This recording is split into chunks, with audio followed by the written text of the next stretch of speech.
Hello everyone, আসসালামু আলাইকুম। Welcome back to my channel. আজকে আমি আপনাদের সাথে রেড ভেলভেট কেকের রেসিপিটি শেয়ার করব। আর এই কেকটি তৈরি করার জন্য প্রতিটি উপকরণ কতটুকু পরিমাণে লাগবে সেটা মেপে নেওয়ার জন্য আজকে আমি কোনো মেজারিং কাপ ইউজ করব না। আমাদের বাসায় যে চায়ের কাপ থাকে সেটাতে মেপে উপকরণগুলো ব্যবহার করব। আর আপনাদের দেখিয়ে দিব কিভাবে বালু অথবা স্ট্যান্ড ছাড়াই পানির ভাপে কেকটি তৈরি করতে পারবেন। রেসিপিটি শুরু করার আগে বলে নিচ্ছি, যারা যারা এখনও আমার চ্যানেলটি সাবস্ক্রাইব করেননি প্লিজ আমার চ্যানেলটি সাবস্ক্রাইব করে রাখবেন এবং নিচের বেল আইকনটিও প্রেস করে রাখবেন, তাহলে আমি যখনই কোনো ভিডিও আপলোড দেব আপনারা সঙ্গে সঙ্গে নোটিফিকেশনও পেয়ে যাবেন। আর আমার রেসিপিটি যদি আপনাদের ভালো লেগে থাকে তাহলে অবশ্যই আমার ভিডিওতে একটি লাইকও দিয়ে দেবেন। আর যারা যারা আমার হুইপড ক্রিমের রেসিপিটি মিস করেছেন তারা অবশ্যই এই ভিডিও শেষে আমার চ্যানেলে ঢুকে এই রেসিপিটি দেখে নেবেন, আর আমি ডেসক্রিপশন বক্সে লিঙ্কও দিয়ে দেব।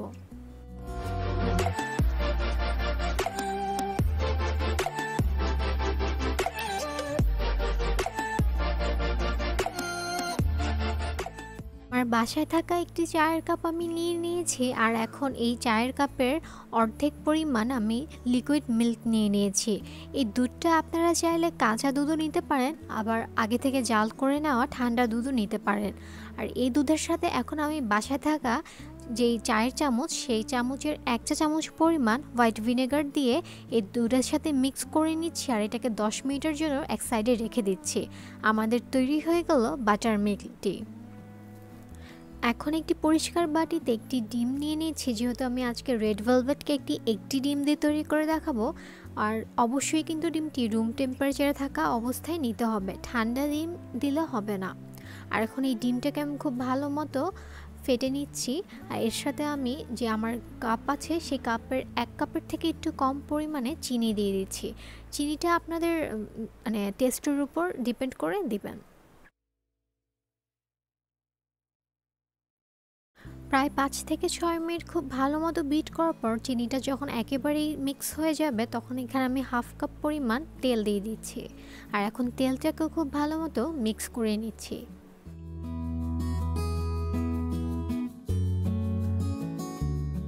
তেলটাও ডিমের মিশ্রণটির সাথে খুব ভালো মতো মিক্স হয়ে গেছে। এখন আমি 1 চা চামচ পরিমাণ ভ্যানিলা এসেন্স এটার সাথে মিক্স করে নিচ্ছি।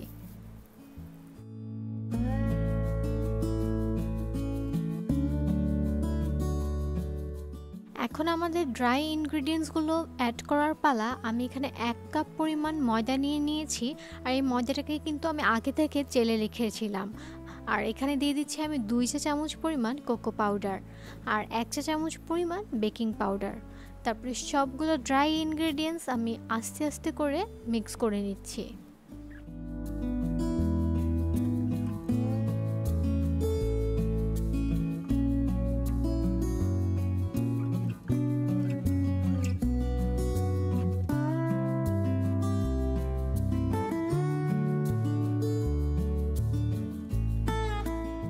যেহেতু রেড ভেলভেট কেক সেহেতু আমি এখানে 1 চা চামচ পরিমাণ রেড কালার ইউজ করছি, ফোস্টার ক্লার্কের। এই কালারটা কিন্তু ভালোই, আপনারা চাইলে এটা ইউজ করতে পারেন, যে কোনো সুপার শপেই অথবা দোকানেই পেয়ে যাবেন।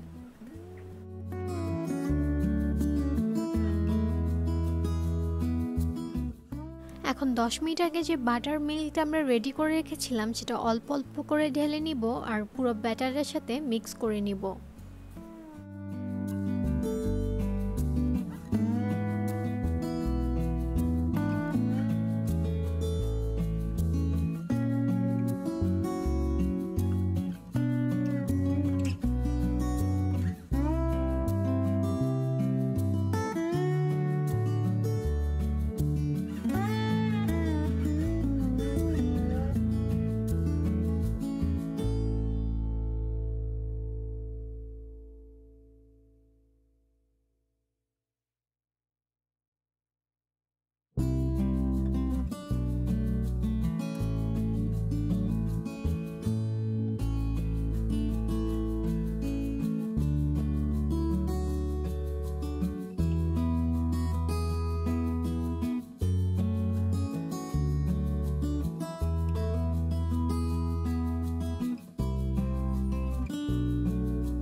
সম্পূর্ণ বাটার মিল্কটি অ্যাড করা হয়ে গেছে, আর আমার মনে হচ্ছে যে আমার আর একটু রেড কালার প্রয়োজন, তাই আমি আরও হাফ চা চামচের মতো রেড কালার অ্যাড করে নিচ্ছি যেন একটা পারফেক্ট রেড ভেলভেট কেকের কালার আসে।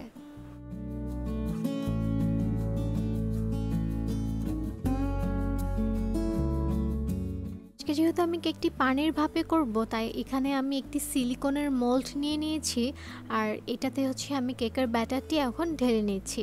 আর অবশ্যই কিন্তু আগে অয়েল ব্রাশ করে নেবেন, আমি কিন্তু অয়েল ব্রাশ করে নিয়েছিলাম। এখন একটি স্টিম করার পাত্র নিয়ে নিচ্ছি, আর এই পাত্রের উপর আমি আমার কেকের মোল্ডটি বসিয়ে দেব। আর চুলাতে একটি পাত্র বসিয়ে সেখানে পানি দিয়ে দিচ্ছি পরিমাণ মতো, আর এখন আমি এই কেকের মোল্ডটি বসিয়ে দিচ্ছি আর এটা ঢেকে দিচ্ছি। আর এই পর্যায়ে কিন্তু আমাদের চুলার আঁচটা মিডিয়াম টু হাইতে রাখতে হবে, আর খেয়াল রাখতে হবে পানিটা শুকিয়ে যাচ্ছে কিনা। প্রায় 20 মিনিট পর এসে দেখলাম আমার কেকটি হয়ে গেছে। একটি টুথপিক দিয়ে আমি চেক করে নিচ্ছি এবং টুথপিকটা ক্লিয়ার এসেছে। আর এখন আমি এই চুলাটা অফ করে দিয়ে আমার কেকের মোল্ডটি এক সাইডে নামিয়ে এটাকে ঠান্ডা করে নিব। ঠান্ডা হয়ে যাওয়ার পর আমি এখন এটাকে মোল্ড থেকে বের করে নিব, আর এটাকে দুটি স্লাইসে ভাগ করে নিব।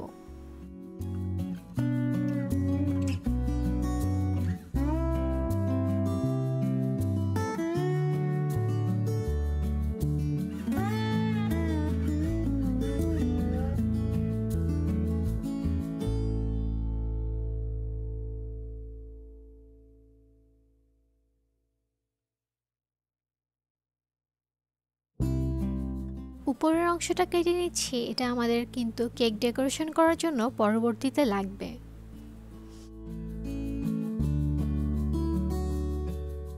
রেড ভেলভেটের ফ্রস্টিংটা সাধারণত ক্রিম চিজ দিয়ে করা হয়ে থাকে, কিন্তু আজকে আমি হুইপড ক্রিম দিয়ে করে দেখাচ্ছি। আর এই হুইপড ক্রিমের রেসিপি কিন্তু আপনারা আমার চ্যানেলেই পেয়ে যাবেন।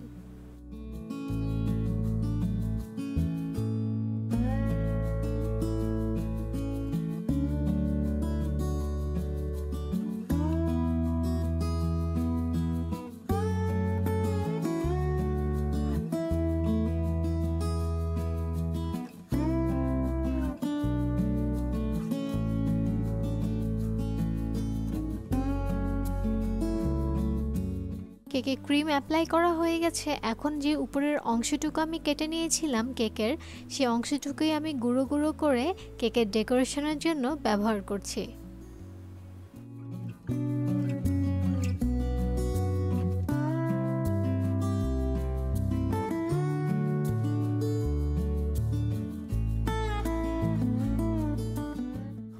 ডেকোরেশন করা কমপ্লিট। এখন উপরে কিছু গোল্ডেন কালার সুগার বল দিয়ে দিচ্ছি।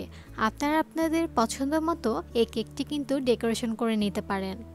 ডেকোরেশন কমপ্লিট হওয়ার পর আমি কিন্তু 10 মিনিটের জন্য কেকটাকে ফ্রিজে রেখে দিয়েছিলাম, তারপর ফ্রিজ থেকে বের করে সবাই কেটে এটাকে খেয়েছিলাম। আর আশা করছি আমার রেসিপিটি আপনাদের ভালো লেগেছে, আর যদি ভালো লেগে থাকে তাহলে অবশ্যই আপনার ফ্রেন্ডস অ্যান্ড ফ্যামিলির সাথে আমার ভিডিওটি শেয়ার করবেন, আর অবশ্যই আমার চ্যানেলটি সাবস্ক্রাইব করে রাখবেন। চলে আসবো আবার নতুন কোনো রেসিপি নিয়ে। সে পর্যন্ত সবাই ভালো থাকবেন, সুস্থ থাকবেন। আল্লাহ হাফেজ।